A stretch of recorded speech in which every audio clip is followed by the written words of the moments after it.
Everyone, কেমন আছো তোমরা সকলে? আশা করি তোমরা সকলে ভালো আছো। আমিও অনেক ভালো আছি। আজকে রেসিপি হলো তেল কই রেসিপি। দেখো কই মাছগুলো সাইজগুলো কত সুন্দর। আজকে রেসিপিটা কিন্তু আমার বাবার ভীষণ প্রিয় একটা রেসিপি, তাই বাজারে দেখা মাত্রই কিন্তু বাড়ি নিয়ে এলো। তো চলো, ভালো করে মাছগুলোকে কেটে পরিষ্কার করে ধুয়ে নেওয়া হয়েছে। এবারে কিন্তু মাছটাকে নুন হলুদ মাখাতে হবে। তো পরিমাণ মতো হলুদ দিয়ে দেবো আর পরিমাণ মতো নুন দিয়ে দেবো, দিয়ে খুব ভালো করে কিন্তু মাখিয়ে নেবো। এবারে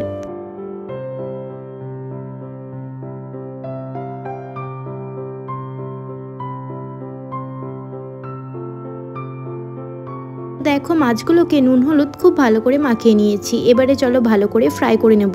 তার জন্য দেখো কড়াই বসিয়ে দিয়েছি। কড়াইয়ে দিয়েছি সর্ষের তেল। সর্ষের তেলটাকে খুব ভালো করে গরম করে নিতে হবে, যেহেতু মাছ ফ্রাই করতে গেলে কিন্তু খুব ভালো করে তেল গরম করতে হয়। তারপরে দেখো কই মাছগুলোকে একে একে তেলের মধ্যে ছেড়ে দেব। সব মাছ তো একবারে ফ্রাই করা যাবে না, তাই আমি 4টে মাছ আগে ফ্রাই করে নেব, তারপরে আরো 4টে ফ্রাই করে নেব। তো দেখো মাছগুলোকে খুব ভালো করে কড়া কড়া করে ফ্রাই করে নিয়েছি। এবারে একটা পাত্রে মাছগুলোকে তুলে নেব আর বাকি মাছগুলো ফ্রাই করে নেব। সব মাছগুলো ফ্রাই করে একটা পাত্রে তুলে রেখেছি। আর মাছ ফ্রাই করার পর দেখো তেল অবশিষ্ট ছিল, আর অনেকটাই পরিমাণে তেলটা দিয়েছিলাম, সে কারণে থেকে গেছে। স্মেলটা ভালো আনার জন্য এখানে দিয়েছি কালো জিরে, পেঁয়াজ বাটা। পেঁয়াজটাকে কিন্তু একদম কিন্তু মিহি করে বাটিনি, একবারই শিলে বেটেছি, যে কারণে হালকা গোটা হালকা কিন্তু ম্যাশ হয়ে গেছে। এবারে দিচ্ছি জিরে গুঁড়ো, কাশ্মীরি লঙ্কা গুঁড়ো, আর দিচ্ছি এখানে হালকা পরিমাণে কিন্তু লাল মির্চ পাউডার। তারপরে দিচ্ছি হলুদ গুঁড়ো, তারপরে দিচ্ছি পরিমাণ মতো নুন, দিয়ে হালকা একটু জল দিয়ে মশলাটাকে কষিয়ে নেব। এবারে খুব ভালো করে মশলাটাকে কষিয়ে নিতে হবে।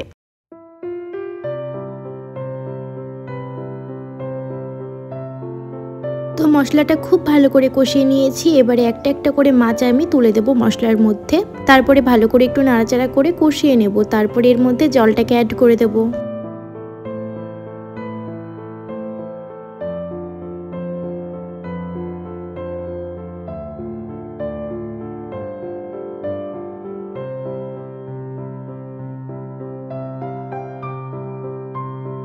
তো দেখো মাছটাকে বেশ ভালো করে একটু নাড়াচাড়া করে নিয়েছি মশলার মধ্যে। তারপরে দেখো এখানে পরিমাণ মতো জল অ্যাড করে দিয়েছি। যেহেতু এটা তেল কই, সে কারণে কিন্তু তেলের পরিমাণটা অনেকটাই বেশি দিতে হবে। এবারে দেখো নাড়াচাড়া করতে করতে ভালো করে এবারে ফুটিয়ে নেব, ব্যাস তাহলেই কিন্তু আমাদের রেসিপিটা হয়ে যাবে। রেসিপির নাম শুনে যতটা কঠিন মনে হয়, রেসিপিগুলো কিন্তু করতে ততটা কঠিন নয়। আর খেতে কেমন হয় সেটা কিন্তু জানতে হলে অবশ্যই কিন্তু তোমাদেরও বাড়িতে বানিয়ে খেতে হবে। সত্যি বলতে খুবই ভালো হয়। তো খুব ভালো করে এবারে কিন্তু ফুটিয়ে নিতে হবে। আর এই রেসিপিগুলো কিন্তু একটু রসা রসাই ভালো লাগে, মানে ওই হালকা গ্রেভি, খুব বেশি ঝোল হলে কিন্তু ভালো লাগে না, সে কারণে ভালো করে কিন্তু ফুটিয়ে নিতে হবে। দেখো আমার কিন্তু তেল কই রেডি। আমি কিন্তু কড়াই থেকে একটা প্লেটে নামিয়ে নিয়েছি। তো কেমন লাগলো অবশ্যই জানিও, আর অবশ্যই তোমরা বাড়িতে বানিও। আজকে এতটুকুই, আবারও আসবো, টাটা।